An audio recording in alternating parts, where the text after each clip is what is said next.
Hello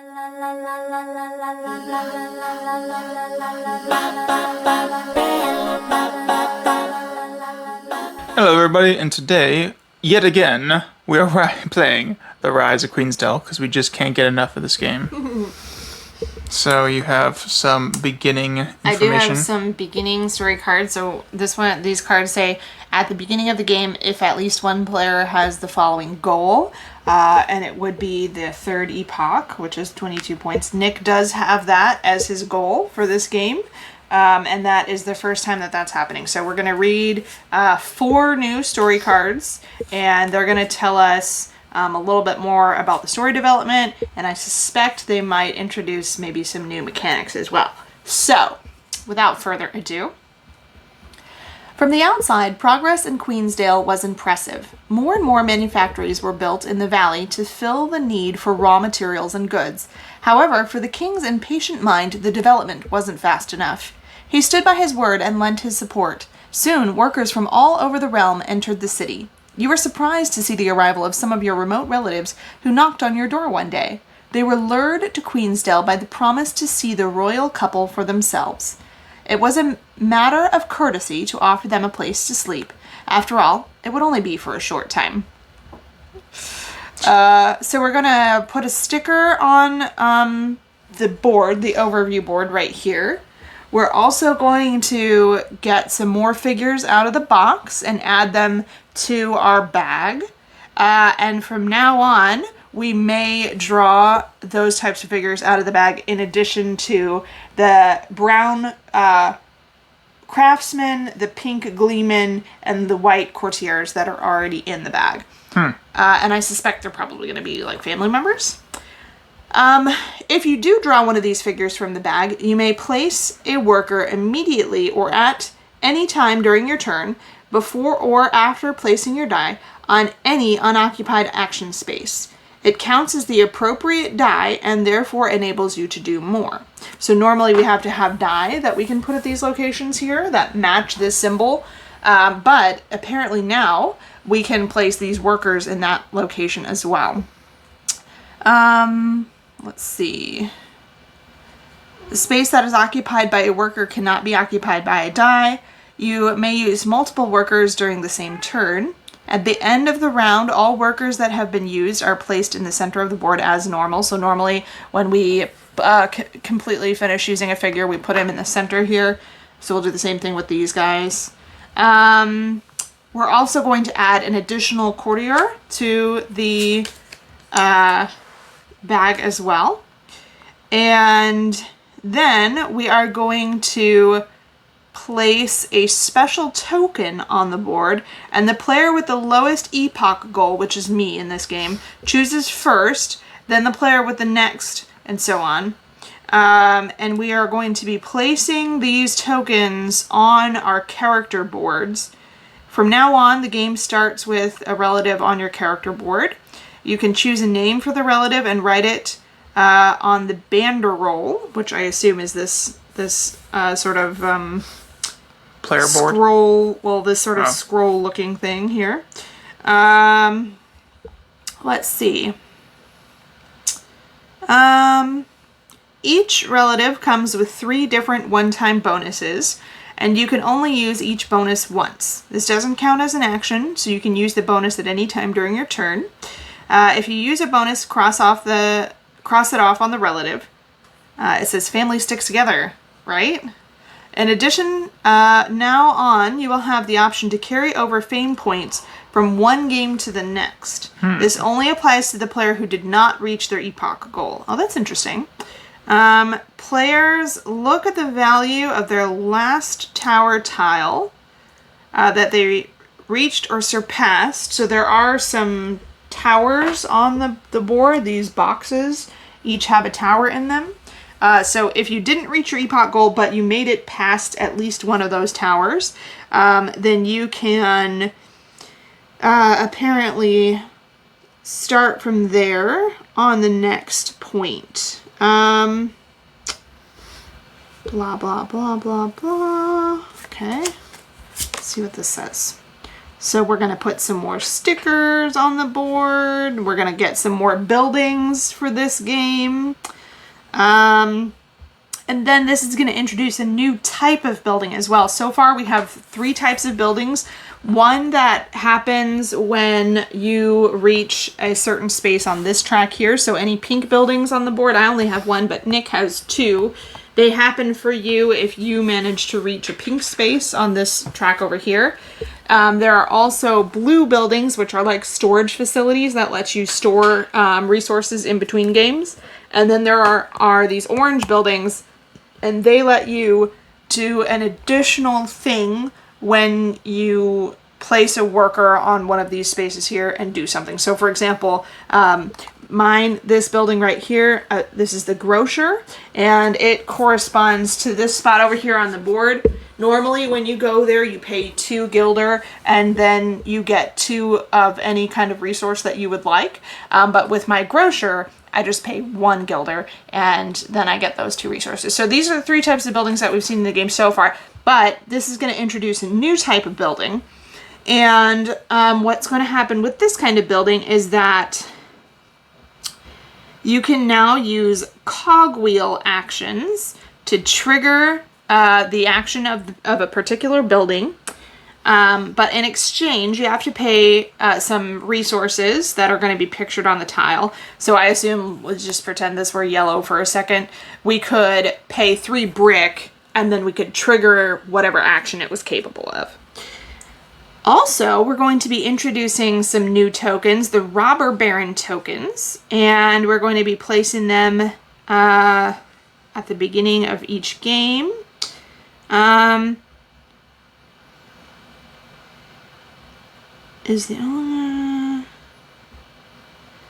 So this is going to be for the player. If there is only 1 player in the lowest epoch goal, like in this game, I'm the lowest player, so I'm on the lowest epoch goal here, then that player gets the tokens, and for each epoch that player is behind, they get 1 robber token. So I'm only 1 epoch behind Nick, so I would get one robber token. And then, there's some special rules for the 2-player game. I would get an additional robber baron. So whatever number I'm behind plus 1 extra. And okay. We shuffle these tokens and randomly draw the correct number. I may look at them, but I don't have to show them to other players. And then I can use one at any time during one of my turns, but you cannot carry these over to future games. And the tokens can have the following potential effects. I could maybe get a seal. I could draw a figure from the bag. I could take any 2 herb tokens off the board that I like. Or I could take any unused die from a rivaling player and use it immediately. And in return, I'd have to give them 1 of my unused die. They can't do anything to avoid this. After this round, you switch back. So there are going to be a bunch of rules stickers that we apply to the rule book to go over all these new things that are happening. And then finally, we take there's a white D6 in the box, so we're going to take that and roll it. And then depending on the results, we're going to read a new story card. So give us a minute to get all these stickers situated in the rule book and get all the new components out and everything like that. And once we've got everything else completed from all of this new stuff, we'll come back and we will read a new story card. All right, so we are all ready to read the story card. We put tons of stickers in the rule book. We put some stickers on the boards. We got some new buildings out for this game. We got some new tokens, some new figures, all kinds of new stuff. And we had to roll an included D6, and based on the result, we got a story card. So this is the story card that we got based on our die roll, and we're gonna go ahead and read this and see what happens. So, Dun dun dun. This says, the king is excited by his idea to build a new castle for his queen, and he orders to have more materials brought from the nearby stone quarries. very much to the chagrin of the citizens who also urgently need stone. But who dares to object to the king? Affix sticker 1 on one of the stone spaces of the game board, just not the +1 space. And from now on, there is one less stone space. What? So we already are dealing with a limited number of supplies, especially in a 2-player game. These are the stone spaces, and we cannot go to this one, and we cannot go to this one in a 2-player game. So we have access to this one, and this one. These two just give you 1 stone. This one gives you +1 stone. For now, because we don't have upgraded die. So our die faces just show 1 stone. So if we put it in the +1 space, we get 2 stones. If we just put it in the regular space, we only get 1 stone. But now, one of those options is going to be closed to us. And it was already a little tight sometimes, so this is definitely going to tighten things up even further. So we're going to get one of these stickers from here, and we're going to put it over one of the stone spaces. Honestly, it does look like they've got them for each type a little bit, so let me try to figure out real quick which one. I think these top 2 are probably the mountain ones, right? What do you think? These 2 right here, those look the most like the mountain spaces.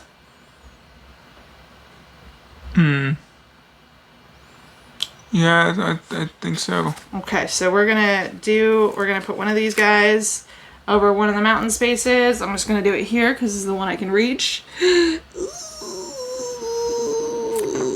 wait. Oh, it's done. Yeah, it's done. Okay, that's fine. It's fine. Okay, so now we are ready, I believe, to begin game 2. And before we start... This is like game 4 for us. I'm sorry, yeah, not game 2. I don't know why I said that. A little tired. But, so we're going to go ahead and begin this game. It is, I think, game 4. And we've made some pretty significant adjustments to the rules and added quite a bit. So I'm just going to review the new stuff real quick. And then we're going to do anything we need to do to get set up for this game. And then we're going to jump in. Yeah, and then we'll get back to you guys when we are halfway through. Whichever one of us gets to the halfway point first. Doodles! For us, it's going to be different halfway points. For you, it'll be 11. For me, it's only going to be 8. True. So, True. We shall see. We shall see. Alright, so Sarah, you bought used one of your seals to move the story along somehow, so... You did. Explain to us what you have done. Oh, you know what? Hang on a second. Uh-oh.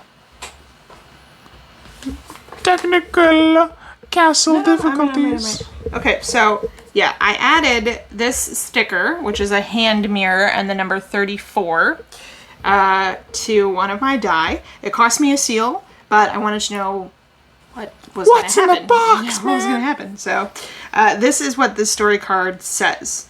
The mirror was a great choice. Self-absorbed as you are, you could now look at your countenance whenever you wanted and get spellbound by your own face. Truly, there was none more beautiful than you.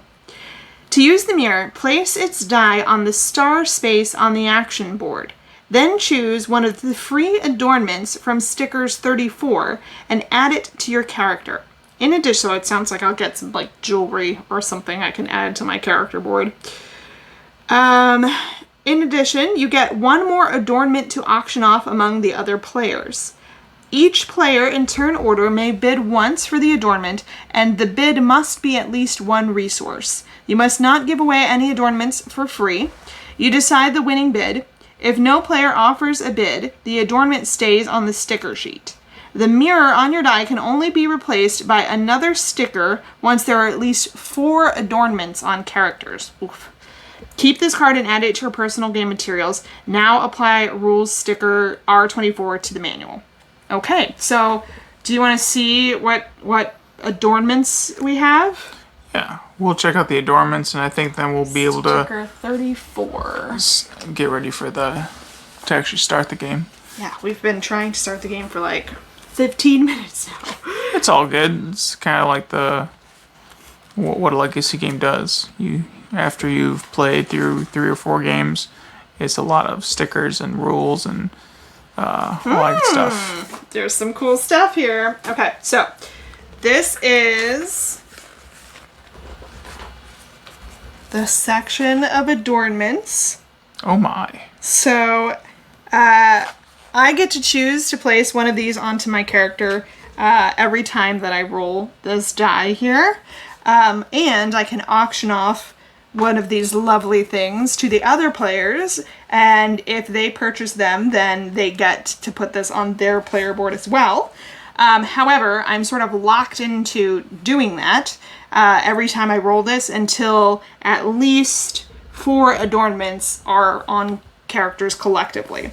So, and I don't think there is a rule sticker that we have to add as well. So maybe we'll find out that they actually provide some kind of boost, hopefully.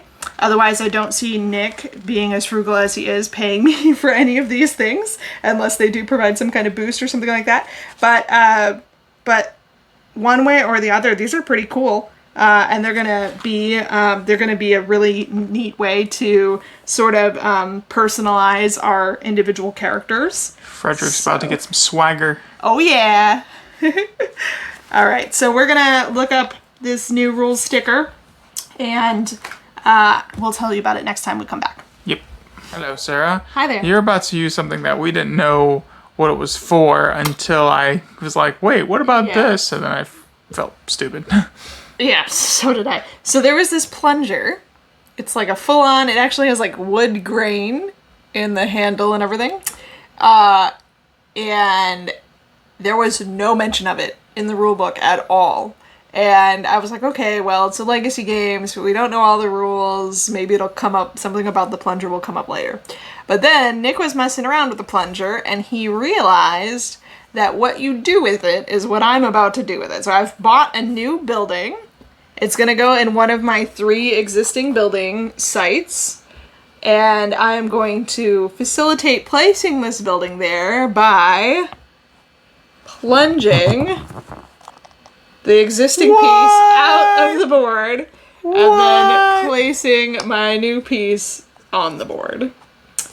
There you go. Oh my goodness. Mystery solved. Mystery. Crisis averted. All right. Hello, Sarah. So we are just about, we're more than halfway done. Yep, we're a little bit more than halfway. Both of us are. You only need 2 more points. 2 points away. Yep, and you were 3 points away. So some interesting things have happened this game. One of the cool things that I got to do was I had chosen that story card at the beginning that gave me the mirror. Well, when we rolled the mirror, I was able to adorn my person with a little adornment there. Yep. And then I was able to auction off additional adornments for the other players. And you bought some glasses for your dude. Frederick is looking fly.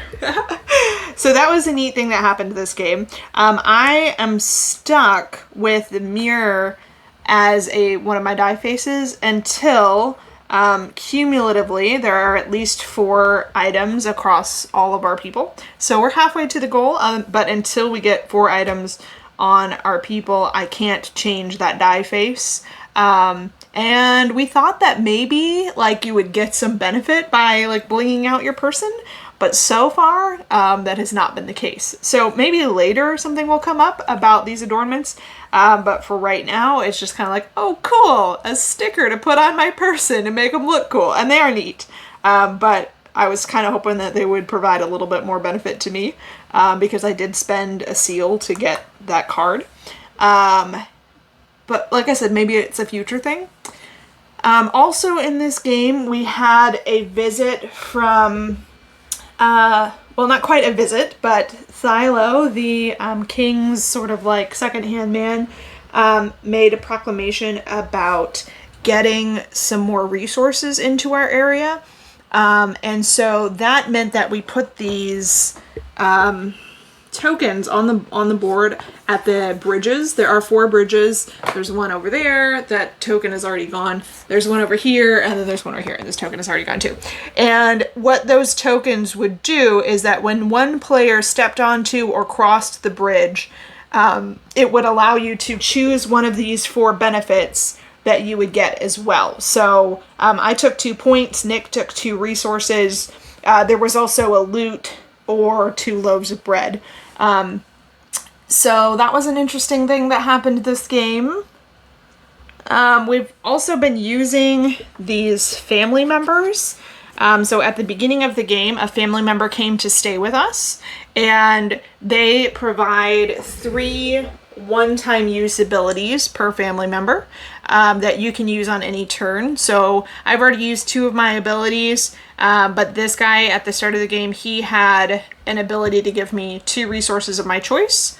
He had an ability to move me up twice on the loot track. What's that one called? It's like a morale track. The morale track, that's right. So he moved me up 2 on the morale track. And then the one I haven't used yet is that he will give me 2 seals. So I don't know what exactly will happen if we use them up entirely, if they're just going to kind of sit on the couch and be a bum or what. But that's another thing that happened this game. We also, I upgraded one of my die faces. Let's see if I can find it real quick. There it is. I upgraded one of my die faces, and it hasn't come out like a ton, but it's been nice when it has come out, especially because I have some synergies going. I have a building that I can trade in 3 rocks to get the number of points for my horn here. So because of this building, now on my turn I can spend an action die or a resource die and spend also the applicable resource, which is the rules, to go to this space right here. And when I do that, I can use this building here to spend 3 rocks, or this one here to spend 3 bricks, to get the number of points on the card that would be for the horn there. So that's kind of a cool thing. I've actually been able to pull that off twice, getting a total of 4 points for that. And so that's a cool little synergy that I have going with that building and then the extra die face on my die. And I'm going to try to maybe work that out even further with the brick one that I have here as well. So yeah, some neat stuff happening this game. What's going on over there in Frederickville? Frederickville, well, some flying glasses is what's going on in Frederickville. Not much. I've also used my family member two abilities, one getting me a victory point and one getting me some resources. Other than that, I also have one of the buildings that allows me to get victory points for a resource. So when I get $3, I can go spend those to get so many victory points. And I think you have some stuff that, like at the beginning of the game, you start with a couple of dollars. Yeah. You also get $1 every time you move up on the morale track, and you do move up pretty quickly on the morale track. That's one of the things that you focus on. The build and focus on. And so, yeah, it's nice. It's definitely interesting being at a higher, threshold. Complexity level. Complexity. But also, my victory point, where I need to get to for victory points is different than you need to get victory points. Yeah, so we started the game, and in a previous game, Nick had completed what was necessary for him to move on to the next goal, which is this one up here. But I have not yet completed that. I most likely will this game, hopefully. I think you'll get your first. No, I'll get No, you'll be done. Yeah. So if I can just get to this cube right here with my point before Nick ends the game. Even if I end it, you will be able to, if you can still get to they call it epoch. Epoch. And if you get there just as I do, or as long as I can get there by the end of the game. Yeah. No matter who ends the game, as long as I can get there, then I'll get to move on to be in the place where he's at. But I think the next game you're going to be moving on to, if I to the next make one, it, right? I'll move on to the next Yeah, one because it doesn't have a check mark for that one. Right. So really, it would be within my best interest if I could end the game, like, before Nick can get another point. If I could end the game before Nick could get another point, he wouldn't get any seals, and he would not complete his current epoch goal, which means that he would have to try that again next game. And I might have a little bit of chance to catch up with him. So if I can end the game before he can get even one more point, that would be great. If I can end it before he gets 3 more points, that would be okay too. Yeah. But we'll see. We'll see. All right. Well, we will come back to you at the end of the game. So, toodles. Hey, Sarah. Hi there. So we just finished our 4th or 5th game. 4th, I believe. 4th of the Rise of Queensdale. And I don't know what would, I guess, I be the victor, or, I mean, we're both kind of the victor. Yeah, I don't really know how to tell at this point because we both have different goals on the score chart. We both made our goals. I would say you not only made your goal, but it exceeded it, whereas I just simply made my goal. So I would say, like, if there was going to be a winner, it'd probably be you. But because we have different goals, I don't exactly know who won. But frankly, it doesn't matter. It doesn't really matter because it's not... It doesn't give me, like, some kind of special... Yeah. There are things that you do at the end of a game where you sort of, like, go down a list and check things off. And the order in which players came in to their, like, wins matters. But it's pretty much just like, okay, do this thing, do this thing, do this thing. Like, whoever got here first gets to do this thing. So it doesn't even really necessarily matter, like, who won. It matters if you totally didn't meet your goal. Then different things happen if you did meet your goal. And it matters, like, if you were close to meeting your goal, but you didn't meet your goal, then other things happen. So it's the win-loss thing is kind of irrelevant, it seems like so far. It doesn't really change anything, even for, like, the next game. Yeah. But I would say, like I said, because we both met our goal, but then you also exceeded yours, I would say probably if we were going to, like, establish a winner, it would be Nick. Yeah. Yeah. It just feels weird in this game. It is a little odd. But yeah, I mean, we got to do a lot of cool stuff in this game. We Some did. new, interesting cards came out. The story develops. I really like these new buildings that they brought in this game. The yellow buildings where you can spend resources to increase the number of points you get based on how many points you would get for this particular icon. And that changes. So, like... I think it increases. Yeah, it increases throughout the game. So this will become more and more valuable as we go. And I think that these are really neat buildings. Especially because, like I said earlier, I was able to change one of my die faces to produce more rocks. So I feel like I have this kind of engine going. It is just a small little engine, but I can get some rocks and then I can turn them in for points. And I think that that's a neat addition to the mechanics. Yeah. And, there was the X's at the bridges, so it kind of forced you a little bit more to go run around. And I actually didn't run around that much this game. I did in a previous game. I was really trucking to pick up herbs and stuff like that. But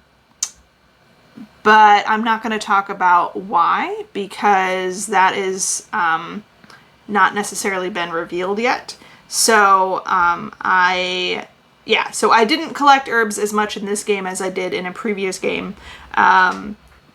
But you were collecting a lot of herbs. You got 7 herbs throughout this game.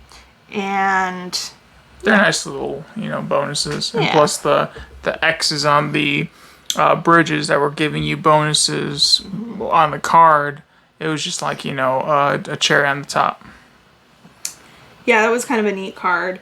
I think that the way that the storyline is woven into the mechanics is really seamlessly done. Like, the reason that we got additional stuff when you went foraging for herbs is because this story card came out, and so it really, they're doing a really fantastic job, I feel like, tying story elements to mechanics and sort of giving you like a reason as to why you're doing something. And it's not just like oh, okay, yeah, that makes sense. It's a story development that's happening as you're carrying out like actions in the game. So I think that they're doing a really, really nice job with that. Go ahead there. We're finding out the king is very impatient. He's like, He's do it now. very impatient. Yeah, very, very impatient. Nice, but very impatient. Yeah, it's not like off with your heads. He's not like, snapping a whip kind of thing, but he is definitely like, hurry up, hurry up, hurry up. Which I can totally relate to. I'm always like, hurry up, hurry up, hurry up about everything. And I'm like, hello, Sarah. Let's move along. I have said in the past that I believe that one of the reasons that God put Nick and I together was to teach me patience. There are many reasons. There are many reasons that we go well together, but that is one that I will probably struggle with for our entire lives, because I am not necessarily a patient person. I don't necessarily want to be a patient person. Instant gratification. But the man that I love, the person that I care about the most in this world, does require a little bit of patience sometimes, as does any other person, right? So the king, I can relate to the king. He wants it done now. He wants everything done very quickly. And yeah, I get that. I totally get it. Cool. All right, so this is the fourth game of the Rise of Queensdale. It's definitely developing. The story is nice. It's I'm enjoying it, and yeah. So that was a fun fourth game. Oh wait, we also had the thieves or the knights. What were those guys called? The jerks of the round table. Yeah. So one of the catch-up mechanics in the game is that if you are behind, you get some tokens, some extra tokens. You get these. I can't remember.